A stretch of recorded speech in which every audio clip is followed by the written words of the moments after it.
Hello everyone, welcome to my YouTube channel. तो आज की वीडियो में हम बात करेंगे पोली एक्सक्लूजन प्रिंसिपल। इससे पहले हम आवा प्रिंसिपल को हम पढ़ चुके हैं। अगर किसी ने वो वीडियो नहीं देखी हो तो प्लीज़ आप जाके देख लीजिएगा। तो देखिए पोली क्या कहता है। ये कहता है कि no two electron in an atom can have the same set of quantum numbers. यानी कि दो इलेक्ट्रॉन होंगे किसी भी ऑर्बिटल के अंदर, उनकी सारे के सारे क्वांटम नंबर यानी कि N, L, M, ML, MS सारे के सारे सेम नहीं होते। ठीक है, कोई ना कोई तो आपका अलग होगा। देखिए तो कैसे, एग्जांपल देखिए, मैं आपको एग्जांपल से बताती हूँ। एग्जांपल है, अगर हम 3s की बात करें तो 3s ऑर्बिटल के लिए n की वैल्यू हमारे पास कितनी है 3, l की वैल्यू कितनी होती है इसके लिए 0। देखिए l की वैल्यू मैं आपको बता देती हूँ कि l की वैल्यूज़ s के लिए होती है 0, p के लिए होती है 1, d के लिए होती है 2 एंड f ऑर्बिटल के लिए होती है 3। ओके, एंड l की वैल्यू हमारे पास होती है 0 से कहाँ तक हो सकती है, ये n-1 तक हो सकती है। n की वैल्यू 3 है तो 2 तक भी जा सकती है, लेकिन x के लिए हमारे पास l की वैल्यू 0 होती है। ओके, देन n3 हो गया हमारे पास, l0 हो गया। ml की वैल्यू कितनी होगी, -L2 + l। ठीक है, -L2 + l, यानी कि इसकी वैल्यू हमारे पास 0 होगी।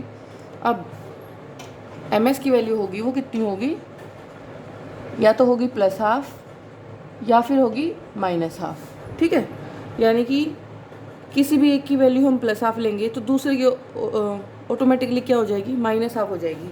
ये नहीं डिसाइडेड होता कि इसकी +½ है या इसकी -½ है। बस ये है कि अगर इसकी हम +½ लेके चल रहे हैं तो ये अपोजिट स्पिन में होगा, तो इनकी ये -½ हो जाएगा। ठीक है, तो देखो हमारे पास क्या क्या वैल्यू आई। n की वैल्यू 3 थी 3s ऑर्बिटल के लिए, l की वैल्यू 0 हो गई, ml की वैल्यू कितनी होगी हमारे पास 0, एंड ms की वैल्यू कितनी होगी हमारे पास, ऊपर लिख देती हूँ मैं, ms की वैल्यू कितनी होगी हमारे पास +½ या फिर -½ अब देखिए हमारे पास क्या होगा। अब देखिए l की वैल्यू ये दो वैल्यू तो हमारे पास सेम होगी, पर क्या सारी की सारी वैल्यू सेम हुई, नहीं। तो ये यही बात कह रहा है कि जो दो इलेक्ट्रॉन होंगे उनके सारे के सारे क्वांटम नंबर सेम नहीं हो सकते, कोई भी 2 या 3 हो सकते हैं, बट सारे के सारे नहीं हो सकते। ms की वैल्यू यहाँ पर हमारे पास अलग हो जाती है। ठीक है, ओके, दूसरी बात ये क्या कहता है कि ओनली 2 इलेक्ट्रॉन्स में exist in the same orbital and these must have opposite spin. यानी कि एक ऑर्बिटल के अंदर 2 इलेक्ट्रॉन्स हो सकते हैं और ये अपोजिट स्पिन के साथ हो सकते हैं। ठीक है, तो पहली बात क्या बताई थी कि 2 इलेक्ट्रॉन किसी भी एटम के अंदर होंगे, उनकी चारों के चारों क्वांटम नंबर्स डिफरेंट होंगे, N, L, M, L और MS, यानी कि चारों के चारों क्वांटम नंबर सेम नहीं हो सकते, ये बात बताई थी। और दूसरी बात क्या बताई कि जो 2 इलेक्ट्रॉन हैं किसी भी ऑर्बिटल के अंदर, उनकी हमेशा क्या होगी, अपोजिट स्पिन होगी। यानी कि जैसे अगर हम s ऑर्बिटल की बात करें तो ये हो गया, एंड 1s ले लिया। जैसे ये अगर हम p ऑर्बिटल की बात करें, p के पास कितने शेल होते हैं 3, तो 1 2 3 मैक्सिमम इलेक्ट्रॉन इसके अंदर कितने आ सकते हैं 6 इलेक्ट्रॉन, ये अपोजिट स्पिन के साथ होंगे। ठीक है, दूसरी बात इसने बताई ये।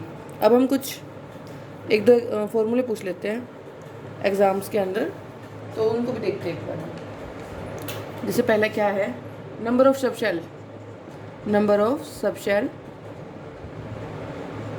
इन द nth शेल कितनी होगी, n। ये कैसे, सबशेल किसी भी nth शेल में n कैसे होगी, देखिए एग्जांपल से देखते हैं। अगर हम n बात करें 1, तो इसके पास हमारे पास कितनी होगी 1s होगी, यानी कि एक सबशेल होगी।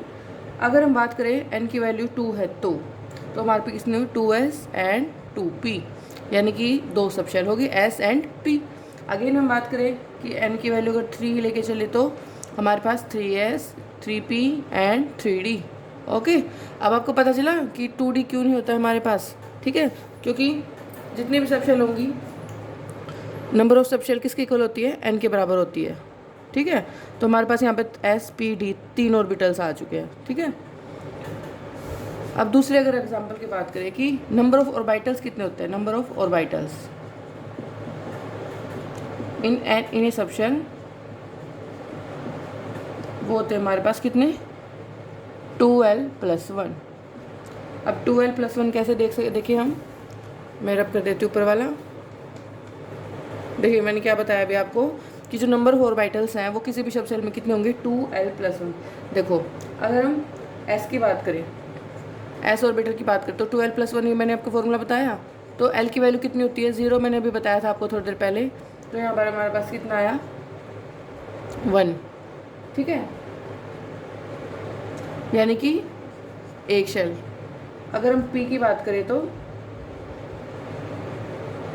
12 + 1 यानी कि 2 × 1 + 1, या हमारे पास कितना आया, 3 ऑर्बिटल बन गए, यानी कि पी में हमारे पास कितने होते हैं, 3 होते हैं ऑर्बिटल।